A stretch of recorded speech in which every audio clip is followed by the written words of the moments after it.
No está en las prioridades de La Paz, de su gobierno municipal, porque no está en las prioridades de los paceños. Los paceños necesitamos infraestructura vial que nos permita descongestionar este tráfico tan complicado que tenemos en la sede de gobierno. Necesitamos centros de salud que permitan a la gente no tener que hacer colas desde las 11 de la noche del día anterior para tener una ficha y que te atiendan a las 11 y con suerte tengas medicamentos. Los paceños necesitamos parqueos en el centro de la ciudad, en San Miguel, y necesitamos desconcentrar el centro. Estamos trabajando en eso y por supuesto este tema de museos, palacios, etcétera, no están en la prioridad de la demanda de la ciudadanía y por lo tanto pues no son objeto de acción por parte del gobierno municipal. Es que es un desprecio a la historia republicana, es una cuestión de orden ideológico, es parte de los simbolismos que le gusta utilizar al movimiento al socialismo. ¿Qué pretenden hacer con eso, perdón? No, pero yo diría un contrasentido, No lo digo, pero a ver, mira, te pregunto, ¿qué pretende hacer el gobierno con eso? Es lo que dijeron ayer con la famosa selfie que ha estado dando vueltas y hay muchas versiones, ¿no es verdad? Sí. Cerrar una etapa para comenzar otra en el imaginario colectivo, es decir, abandonar la historia republicana para entrar a una etapa distinta. Nueva Bolivia con Evo. Y mira, decía que no es la primera vez, porque yo recuerdo que con mucha pena tuvimos que soportar por una ley específica que habilitó el gobierno la instalación de la estación del teleférico en la Plaza de la Revolución. Imagínate ese simbolismo donde está el mausoleo de los héroes de la Revolución Nacional, pones una estación del teleférico, es como si en la Plaza del Zócalo, en México, le metieras una estación de teleférico o algo parecido, o en el Obelisco en Argentina, en Buenos Aires, o en la Plaza de Mayo. O sea, hay un irrespeto absoluto hacia la historia de nuestro país en esta obsesión por tratar de voltear la página y construir desde cero, que al final no termina siendo así tampoco, y que se traspola a otro extremo, a lo que tú decías. Estos palacios con edificaciones más capitalistas no pueden ser, con exageraciones en que en el caso del nuevo Palacio de Evo, donde su nueva vivienda pues deja absolutamente en nada a lo que en su tiempo fue la Chito Alcoba, recordarán ustedes, ¿no? Chito fue absolutamente vapuleado, terminó preso por este y otros temas, por haber hecho un dormitorio en la gobernación, prefectura en ese momento. Y puso una cama allá atrás. Imagínate, y ahora son 1000 metros cuadrados. Andrés, la mayoría de los bolivianos vivimos en una décima parte de eso. Yo tengo un pequeño departamento en San Jorge que tiene 89 metros cuadrados. Yo no sé qué hará el presidente en 1000 metros cuadrados, con una sala de lectura, un hidromasaje, un jacuzzi. Es la sala, dicen que es la casa del pueblo. A ver, pues entonces el 8 de agosto tendremos que ir con nuestras toallas a ver si nos dejan entrar al jacuzzi. Porque esta es una exageración que realmente raya con la esquizofrenia. Dicen una cosa y hacen otra.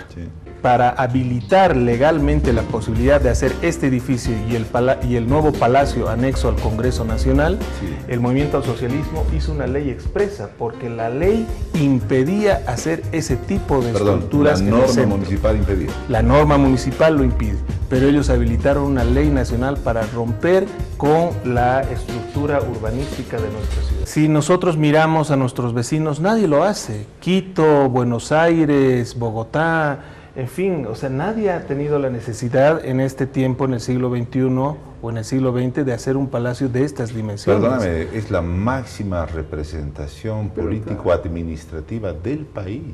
Y mira, Andrés, te voy a dar unos datitos que me los he anotado porque esta es una danza de millones, ¿no? 257 millones la Casa Grande del Pueblo, 47 millones la nueva Asamblea Legislativa Plurinacional, que costó 487, 47 es su equipamiento, ¿no? El nuevo Ministerio de Economía, 104 millones, el nuevo edificio de YPFB, 65 millones, el Museo de Orinoca, 47 millones. Entonces, más allá incluso del urbanístico, ¿acaso estos millones no eran más necesarios en la sala de oncología del pediátrico? ¿Acaso no eran más necesarios en la sala de emergencia del Hospital Obrero y el Hospital General? Los hospitales en todo el país están viniendo abajo, el Hospital Obrero, San Juan en Tarija, el Vierma en Cochabamba. Entonces, no entendemos cómo el presidente y sus colaboradores no atienden estas necesidades reales en lugar de construir un palacio propio de un jeque que no necesita el pueblo boliviano. Así como en Argentina se conserva la Casa Rosada, en Ecuador se conserva la casa, esa hermosa casa colonial que ocupa la presidencia, o en Perú o en México esas casas importantísimas donde no hay necesidad de construir palacios. Aquí el presidente Morales sí. Y va de la mano con estas nuevas actitudes de ahora moverse en helicóptero. Increíble. El presidente realmente ha perdido textualmente su conexión. En uno de los programas en que estuvo Diego Ayo, Diego decía que este gobierno incluso ha perdido o no tiene ninguna capacidad de estética, ¿no? Y eso se traduce tanto en estas obras faraónicas como en el comportamiento de la vida cotidiana, en el día a día. Porque ya estas aberraciones de tener no solamente al presidente andando en helicóptero en la propia La Paz, como si le tuviera miedo a la calle, porque eso solamente lo hizo Sánchez de Lozada cuando tuvo que escapar, ¿no? Y a sus ministros con comitivas de vagonetas y motocicletas como si estuvieran en una zona de guerra. Estuvimos hace un tiempo con diputados del Frente Amplio de Uruguay, del partido de Pepe Mujica. Los llevaba al aeropuerto y de repente pasan unas vagonetas, ¿no? Y me decían, ¿es el presidente? No, le digo, es un ministro. Y ellos asombrados me decían, en Uruguay los ministros andan en transporte público. Mira la diferencia entre gente que no se rasga las vestiduras por hacerse los socialistas, como los del Frente Amplio que gobiernan ya 12 años en el Uruguay, versus estos neosocialistas o socialistas pero de cuño medio extraño, ¿no? Que prefieren estar en vagonetas caras, lujosas, viajar en aviones privados, porque ahorita el nivel central del Estado tiene por lo menos 3 aviones privados a disposición de los primeros. Es una vida de derroche. De derroche total, porque cada movimiento del helicóptero. En un país muy pobre. En un país muy pobre, donde cada movimiento del avión o del helicóptero presidencial o los aviones de la presidencia y vicepresidencia son miles de dólares. Y Andrés, ustedes mejor que nosotros saben cuánta necesidad tenemos en medicamentos en los hospitales. Claro. Los hospitales sin medicamentos, no puede ser, Andrés. No puede ser. Entonces, esta locura tiene que parar. Vivimos en paro. Ahorita es segundo día de paro de 48 horas de la Caja Nacional de Salud. Mira cómo están los ciudadanos y ciudadanas en el país. Y no olvides que no es la primera vez que hace este anuncio. La historia de los 40 nuevos hospitales viene desde hace varios años y no terminamos de tenerlos.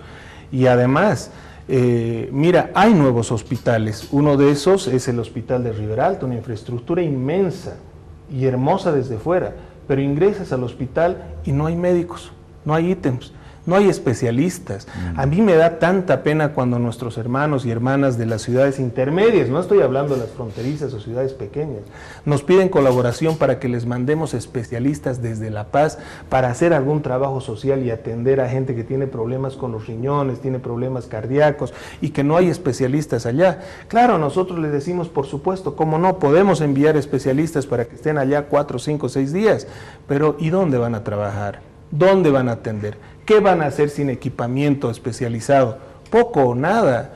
Y entonces no entendemos cómo el gobierno prefiere invertir en infraestructura, en cemento, en hacer tremendos edificios, incluso hospitalarios, pero no destina recursos para los ítems de los especialistas, no destina recursos para los médicos generales, para las enfermeras, los laboratoristas. Entonces no es un tema solamente de hacer 40 hospitales.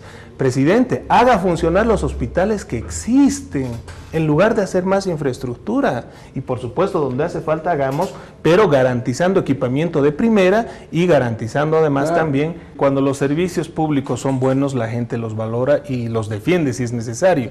Nosotros hemos lamentado que la institución llamada por la Constitución y las leyes a defender a la población y a mantener el orden no lo haga. Nosotros le hacemos un llamado a la Policía Nacional y a las autoridades que depongan actitudes de carácter político y que defiendan a la población y que mantengan el orden, porque ese es su rol institucional. ¿La policía ha estado ahí? No, estuvieron ha habido enfrentamientos entre vecinos.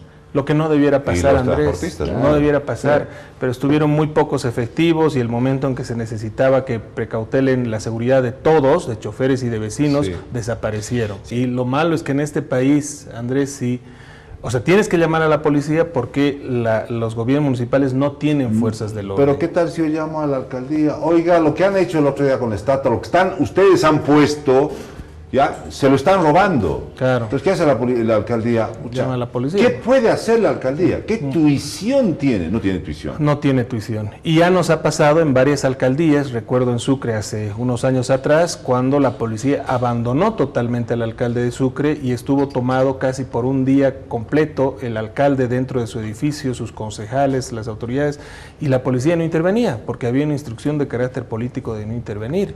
¿Qué le ha pasado hace unos días al alcalde o a la alcaldía de Santa Cruz? Los gremiales haciendo nuevamente desorden en el mercado de la Ramada y el nuevo mercado que han hecho, instalándose en las calles, y la policía, si no interviene, si no apoya a la intendencia, a la Guardia Municipal, pues la Guardia Municipal termina siendo rebasada, golpeada y perseguida.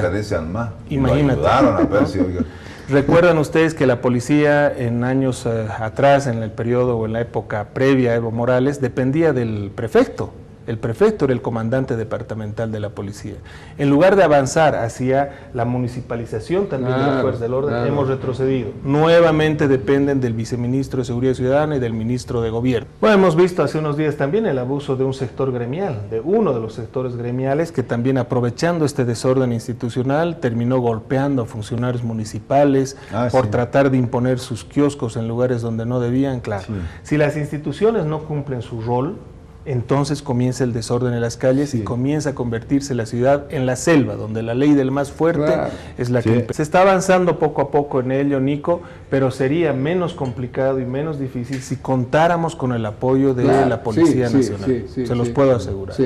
Sí, de seguro. Bien, y en el tema, yo quisiera que haya más Pumacataris. Sí, justamente en estos días... Pero también que los choferes ganen su plata. Sí, y además... Sería bárbaro que los alberguen. Tenemos una necesidad de más servicio de transporte público. Aquí todos pueden ganar. El tema es que los dirigentes comiencen a actuar consecuentes con las expectativas de sus afiliados y no en función de los intereses. Una especie de joint venture, una alianza. Todo es posible, Andrés. O sea, no olvides que a partir de las 8 en la mayoría de los barrios de La Paz no hay servicio de transporte. ¿Quién cubre eso? Eso también. Los minibuses tienen que alimentar también las rutas del Pumacatari y tienen que acudir a las rutas donde el Pumacatari no puede ni va a poder entrar por la estrechez de nuestras calles.